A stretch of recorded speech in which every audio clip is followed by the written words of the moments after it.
1980 সালের পর থেকে এই ঘটনার সূত্রপাত। 1991 কি 92 সালের দিকে আমরা তখন এই নুরা পাগলার বিরুদ্ধে আন্দোলন করেছি। আমার আপন খালা শাশুড়ি সেও এই নুরাল পাগলার মুরিদ হয়। তারা দিনে না 2 ওয়াক্ত নামাজ পড়ে এবং তাদের কেবলা হলো নুরা পাগলার বাড়িতে। তার কবর দেওয়ার জন্য যে জায়গা রেডি করে রাখা হয় জমিন থেকে অনেক উঁচু এবং সেটাকে কাবা ঘরের আকৃতিতে রঙিন করা হয়। তার যে লাশ উঠানো হলো, দেখা গেল পরিধেয় বস্ত্র তার পরনে আছে, উপরে সাদা কাপড় দিয়ে পেঁচা। কাবা ঘরকে যেভাবে মুসলমানরা তাওয়াফ করে এই জাতীয় কার্যক্রমের মতো তারা শুরু করেছে। জুমার দিন এই ঘরের চারপাশ দিয়ে অবস্থান নিয়ে ওটাকে কেবলা বানিয়ে তারা জুমার নামাজ আদায়। তাদের নিজস্ব বানানো কালিমা ছিল লা ইলাহা ইল্লাল্লাহ। মাহাদিউ তার ছেলে খ্রিস্টান ধর্মে দীক্ষিত হয়েছে। অসংখ্য নারী পুরুষকে খ্রিস্টান ধর্মে দীক্ষিত করতেছে। নুরা পাগলা তো একটা ভণ্ড ছিল, যাদের মাধ্যমে সমাধান হবে অর্থ দিয়ে তাদেরকে হাত করা হয়েছে। আমাদের সাথে সংযুক্ত ইতিমধ্যে হয়ে গেছেন মাওলানা ইব্রাহিম সাহেব। তিনি রাজবাড়ী থেকে আমাদের সাথে সম্পৃক্ত হয়েছেন। তিনি রাজবাড়ির যে ঘটনা ঘটেছে গোয়ালন্দে নুরাল পাগলাকে কেন্দ্র করে এই বিষয়ক আমাদের তথ্য দিবেন। যেই অপ্রীতিকর ঘটনা ঘটেছে রাজবাড়ির গোয়ালন্দে, সেই নুরাল পাগলার বিষয়গুলো এবং কি কি কারণে উলামায়ে কেরাম ক্ষিপ্ত হয়েছেন এবং সেই ঘটনার সূত্রপাত কবে থেকে শুরু হয়েছে এবং 5 সেপ্টেম্বর কি হয়েছিল, এই যাবতীয় বিষয় নিয়ে উম্মাহকে জানানোর জন্য অনুরোধ করছি মাওলানা ইব্রাহিম সাহেব। আসসালামু আলাইকুম ওয়া রাহমাতুল্লাহি ওয়া বারাকাতুহু। আমি মোহাম্মদ ইব্রাহিম পাটোয়ারি, সহকারী অধ্যাপক, ব্রিচাত্রা দারুস সুন্নাহ ফাজিল ডিগ্রি মাদ্রাসা, রাজবাড়ী সদর, রাজবাড়ী। আমার বাসাও রাজবাড়ী সদর উপজেলাতেই।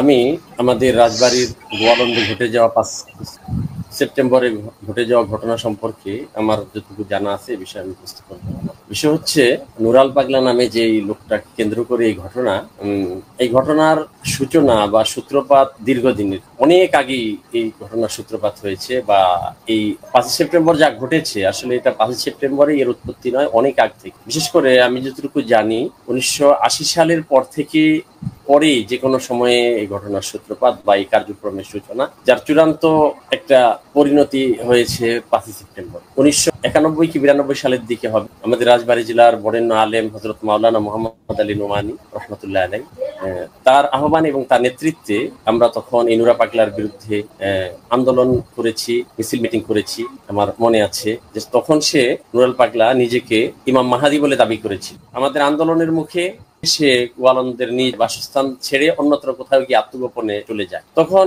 সে যেহেতু অন্যত্র চলে যায়, সে নিখোঁজ থাকে, যার ফলে আন্দোলনটা থেমেছিল বা এটা আর আন্দোলন ভাবে আর হয় নাই। কিন্তু পরবর্তীতে সে সুযোগ বুঝে এলাকায় এসে তার সে পূর্বের কার্যক্রম আবার শুরু করে। বিভিন্ন সময় তার বিরুদ্ধে বিভিন্নভাবে আন্দোলন হয়েছে, তার এই কার্যক্রমের প্রতিবাদ হয়েছে। কিন্তু আসলে শয়তানের ওয়াসওয়াসায় তার সাথে অসংখ্য মানুষ সম্পৃক্ত, বিশেষ করে কম শিক্ষিত বা সাধারণ শিক্ষায় শিক্ষিত মানুষই তার সংস্রবে বেশি যায় এবং এভাবে অসংখ্য মানুষ তার এই গুমরাহিমূলক কার্যক্রমের সাথে সম্পৃক্ত হয় এবং তার কাছে সহজ ভাষায় যেটা বলা যায় মুরিদ হয় এবং তার প্রচারিত বিভিন্ন ভ্রান্ত কার্যক্রমের সাথে সংশ্লিষ্ট হয় এবং এগুলো পালন করতে থাকে।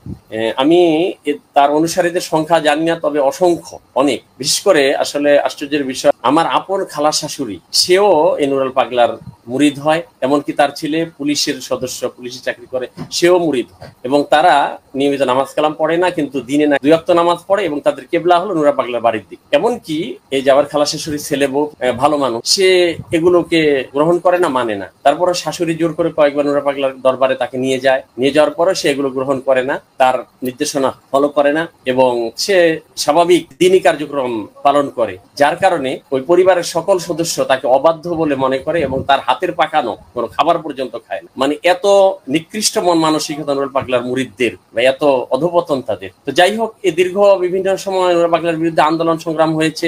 এক পর্যায়ে সে নুরা পাগলা আগস্ট মাসে আন্দোলনটা শুরু হয়েছে কত সাল থেকে?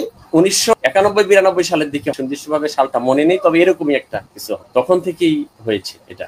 এর মধ্যে যখন নুরা পাগলা মারা যায়, এই 23শে আগস্ট বোধ হয় সে মারা যায়। মারা যাওয়ার পরে তাকে কবরস্থ করা হয়। আগে থেকেই তার কবর দেওয়ার জন্য যে জায়গা রেডি করে রাখা হয় জমিন থেকে অনেক উঁচু এবং সেটাকে কাবা ঘরের আকৃতিতে রঙিন করা হয় ইত্যাদি। সেখানে তাকে আসলে মুসলিম রীতিতে যেভাবে কাফন দাফন করার কথা আমরা যেটা দেখলাম, আমরা তো সেখানে যাইনি আগে, তার যে লাশ উঠানো হলো, এখানে যা দেখা গেল তার পরিধেয় বস্ত্র তার পরনে আছে, উপরে সাদা কাপড় দিয়ে পেঁচানো ইত্যাদি, এবং একটা কাঠের বাক্সর মধ্যে তাকে করা হয়, দাফন করা হয়। এখন দাফন করার পরে নুরা পাগলার অনুসারীরা বিভিন্ন ভাবে অতীতে যে কার্যক্রমগুলো করেছে, এখন নতুন নতুন আরো অনেক কিছু শুরু করেছে। ওই কাবা ঘরকে যেভাবে মুসলমানরা তাওয়াফ করে, এই জাতীয় কার্যক্রমের মতো তারা শুরু করেছে। এমনকি আমি শুনেছি যে এই জুমার দিন নাকি এই ঘরের চারপাশ দিয়ে অবস্থান নিয়ে ওটাকে কেবলা বানিয়ে তারা জুমার নামাজ আদায় করেছে, এমন একটা কথাও শুনেছি। যাই হোক, তার মৃত্যুর পরে যখন লা ইলাহা ইল্লাল্লাহ, ওই নুরুল পাগলা রাসূলুল্লাহ বা এই টাইপের কালিমা পরিবর্তনের কথা শোনা যাচ্ছে, এটা কতটুকু সত্য? জি জি, কালিমা পরিবর্তন করা হয়েছিল নাকি? জি জি জি, কালিমা পরিবর্তন, হ্যাঁ, তাদের নিজস্ব বানানো কালিমা ছিল, লা ইলাহা ইল্লাল্লাহ মাহাদিউম, এরকম কি একটা। আসলে আমরা তো ওইভাবে তাদের এখানে যাওয়া আসা করি নাই, যেহেতু তার কালিমা পরিবর্তন করে তার বিভিন্নই, এমনকি তার একটা ছেলে সে খ্রিস্টান ধর্মে দীক্ষিত হয়েছে।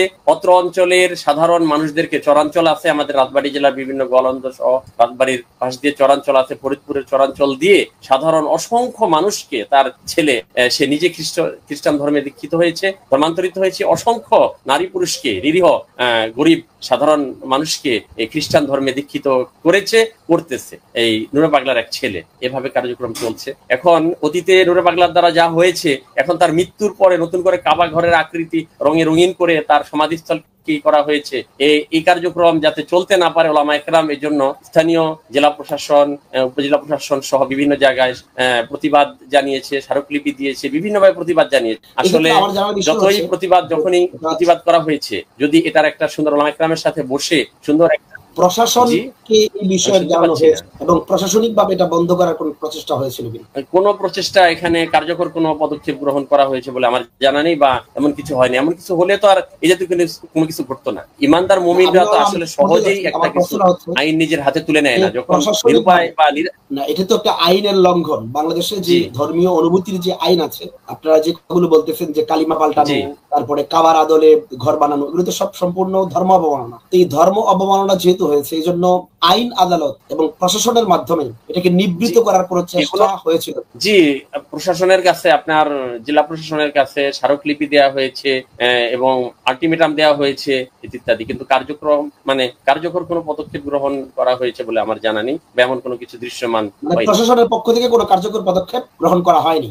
জি জি, হয়নি। এমনকি এই যে দীর্ঘদিন 30, 35, 40 বছর যাবত যে কার্যক্রম চলেছে, আসলে নুরা পাগলা তো একটা ভণ্ড ছিল এবং তার আয়ের বিভিন্ন উৎস ছিল। সেই আয়ের উৎস থেকে সে সংগৃহীত অর্থ দেখা গেছে যাদের মাধ্যমে সমাধান হবে তাদেরকেই দেখা গেছে বিভিন্ন ভাবে আরেকটি প্রশ্ন করা হয়েছে, তার পক্ষে যাতে কথা বলে অর্থ দিয়ে তাদেরকে হাত করা হয়েছে। একটি বিষয় আমি জানতে যাচ্ছি, সেটা হচ্ছে যে আমরা শুনতে পেয়েছি তার মৃত্যুর আগেই বা তার মৃত্যুর পরে তার শরীরে ইনজেকশন পোস্ট করে যেন দীর্ঘ সময় তার লাশটা না পচে, এরকম একটা প্রসেসিং করে তাকে কবর দেওয়া হয়েছে। এই বিষয়টা সম্পর্কে আপনার কতটুকু জানা আছে? এই জাতীয় কিছু আসলে আমরা তো আর না, আমি সম্পর্কে তেমন কিছু আমার জানা আমি জানি না, যেহেতু আমার থেকে একটু দূরে এবং তাদের বিচরণ যেখানে, আমাদের তো সেখানে আসা যাওয়া হয় না, বা আমাদের তাদের শেষ প্রশ্ন আপনার কাছে। আসা যাওয়া তো নেই। 5 সেপ্টেম্বর যে শুক্রবার দিন যে আপনারা বিশাল সমাবেশ ডেকেছেন, প্রতিবাদ সমাবেশ, সেখান থেকে কি আমার যে প্রতিবাদ সমাবেশটা হয়েছে, সেই সমাবেশ স্থল থেকে আয়োজকরা বা যারা বক্তব্য দিয়েছেন, তারা কেউ কি এই নুরাল পাগলাকে কবর থেকে তুলে পুড়িয়ে ফেলার মতো এরকম কোন উস্কানিমূলক বক্তব্য দিয়েছেন কিনা? না, ওলামা একরাম তো আসলে এই জাতীয় ভারসাম্যহীন কথা বলেন না, বা এই জাতীয় কোনো কিছু হয়নি। আসলে যে ঘটনাটা ঘটে গেছে, অযাচিত ভাবে কিছু উৎসুক জনতা দেখা গেছে, এটা ওলামা একরাম এখানে সশরীরে সেখানে এই কার্যক্রমে অংশ নেননি বা উস্কানিও দেননি, কিন্তু ওই যে প্রতিবাদ সমাবেশে যারা অংশ নিয়েছে তাদের মধ্যে কিছু লোক হুজুকে এই কাজে অংশ নিয়েছে বা এরকম কিছু ঘটিয়ে ফেলেছে। সর্বশেষ আপনার কাছে প্রশ্ন, এখন বর্তমানে গোয়ালন্দ এর কি অবস্থা এবং ওলামা একরামের উপরে কোনো প্রকার চাপ প্রশাসনের পক্ষ থেকে কোন প্রকার গ্রেফতারের একটা আতঙ্ক বা এই টাইপের কোনো কিছু আছে কিনা? জি, গ্রেফতারের আতঙ্ক তো ওই যেহেতু অজ্ঞাতনামা ৩৫০০-এর মতো লোককে আসামি করা হয়েছে। এজন্য আসলে যারা এই প্রতিবাদে এর আয়োজক ছিলেন বা অংশগ্রহণ করেছেন ইত্যাদি, তাদের মধ্যে তো একটা অজানা আতঙ্ক কাজ করছেই যে কখন আসলে সত্যিকার অর্থে আমাদের দেশের প্রশাসনের ভূমিকা কখন কি হবে, এটা তো আমরা এই ব্যাপারে তো সুনিশ্চিত কোনো ধারণা আমাদের মধ্যে থাকে না। তারা তো যখন যেটা ভালো মনে করেন তখন সেটা করেন, একটা সুনির্দিষ্ট গতিতে তো চলে না। অবশ্যই মানে প্রশাসন রয়েছে, তাদের কাছে আপনাদের বিষয়ে স্থানীয় যে রাজনীতিবিদরা রয়েছে, বিএনপি আছে, তারপরে জামাত ইসলাম আছে, তারপরে আমাদের ইসলামী আন্দোলন আছে, আমাদের বাংলাদেশ খেলাফত মজলিস আছে, আমাদের হেফাজতে ইসলাম আছে, এরকম যারা রাজনৈতিক এবং অরাজনৈতিক সংগঠন, তাদের বিশেষ করে বিএনপি এবং জামাত ইসলামী আন্দোলন বা এই টাইপের যারা রাজনৈতিক দল আছে, বাংলাদেশ খেলাফত মজলিস বাংলাদেশ, জমিয়ত উলামা ইসলাম, এরকম রাজনৈতিক দলের পক্ষ থেকে আপনাদের কোনো সহযোগিতা বা এই ক্ষেত্রে প্রশাসনিক ভাবে কোনো সমাধানের কোনো চেষ্টা করা হচ্ছে কিনা, বা রাজনৈতিক মানে নেতা কর্মী বা দলের অবস্থান কি আপনাদের এলাকায়? আসলে এটা অনেকটা মিশ্র, সর্বশেষ স্পষ্ট কোনো জানা যাচ্ছে না। তবে জামাত ইসলামের যে সম্ভাব্য এমপি প্রার্থী, সংসদ সদস্য পদপ্রার্থী, তিনি তো এই আন্দোলন সংগ্রামের সাথে তিনি সম্পৃক্ত ছিলেন এবং তাদের পক্ষ থেকে তো সহযোগিতা আছে বা পাওয়া যাচ্ছে। এছাড়া ওলামা ইকরাম তো এমপি প্রার্থী কোন দলের? জামাত ইসলামের, জি জামাত ইসলামের অ্যাডভোকেট নুরুল ইসলাম সাহেব, তার বাড়িও তো গোয়ালন্দে। বিএনপির এরকম উল্লেখযোগ্য তেমন কেউ ছিল না। ধন্যবাদ, আপনি থাকেন, আমরা আবার আসবো, আপনাকে মাঝে মাঝে একটু কষ্ট দেব।